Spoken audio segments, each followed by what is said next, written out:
your best friend and your mum and whoever else who you can rely on to help you spread the word. Celebrity endorsements are always useful too. Ambassadors, are very advantageous. People who have a position of influence, within the kind of community or network that might be interested in your project.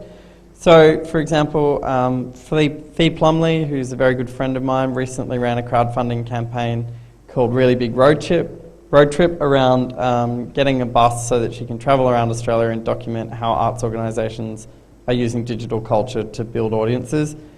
She got a tweet from Hugh Jackman. Now, I'm not saying that everybody should go and start direct messaging Hugh Jackman in the hope that he'll retweet their campaign, but thinking strategically about who might be able to get your message out broader than your own network. So it doesn't necessarily have to be Australian acting pin-up boys. It could be significant bloggers or other types of commentators within the area that you're working.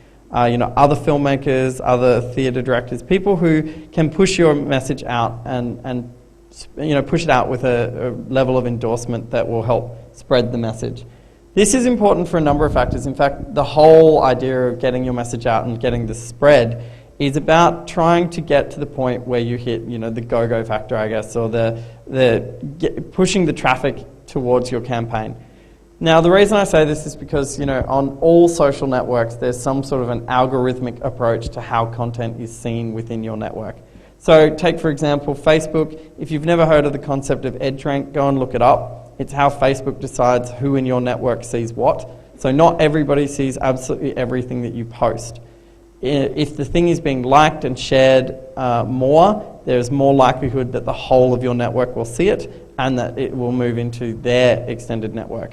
So the more you can get people talking about it, sharing it, posting about it, the more likely you'll actually expand the network that will see it. Similarly, all crowdfunding platforms pretty much have some sort of an approach to how they decide what goes on the homepage, because a homepage made up of campaigns that look like they're not going to make it, it's not particularly useful for the platform.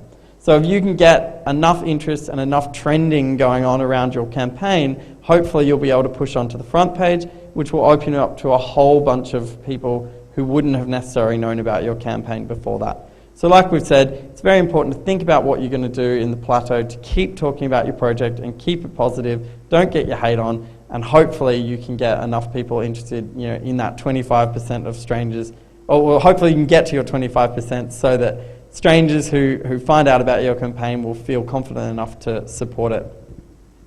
Okay, so when you're in that last week, in that massive panic stations part of the campaign, here are just a few tips to help you get it over the line. So the first one is to thank people, which is hopefully something that you've been doing throughout the campaign anyway. But to thank people individually goes back to that thing about social kudos.